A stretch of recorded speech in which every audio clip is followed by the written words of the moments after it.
The president actually did take questions. He just landed at the White House ahead of a meeting in the Situation Room between him and the Vice President, Kamala Harris. They'll be discussing the hostage negotiation team in the Situation Room following the tragic deaths of those 6 hostages that were found murdered over the weekend. Let's listen to President Biden.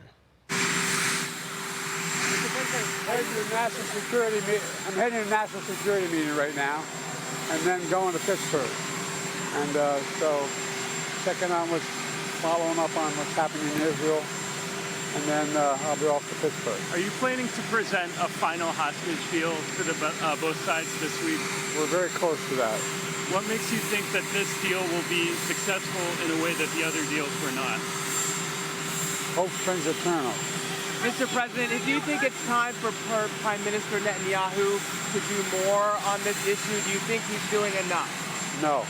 Mr. President, what is your reaction to the demonstrations across Israel? What is your reaction to the demonstrations? I'm going to get the detail when I walk in, and I'll talk to you after that, okay? Thank you. Last best chance for a deal, Mr. President. Do you have a message for the hostages' family, sir? Yes, I've spoken to the American hostage. I spoke to his mom and dad, and we're not giving up. We're going to continue to push as hard as we can. Thank you.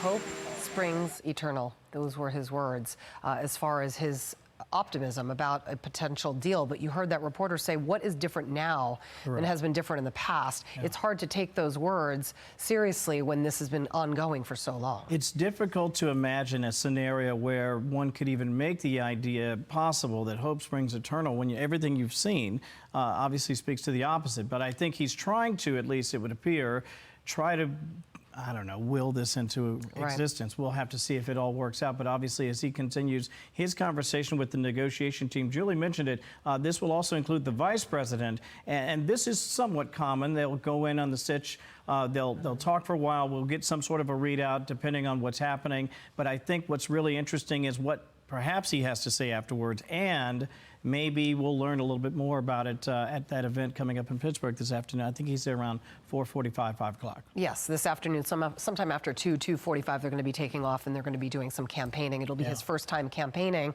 with Vice President Kamala Harris. He was nice enough to come off of his beach vacation to join her. Grant and Joe. You love that. I'm Steve Doocy. I'm Brian Kilmeade. And I'm Ainsley Earhart. And click here to subscribe to the Fox News YouTube page to catch our hottest interviews and most compelling analysis.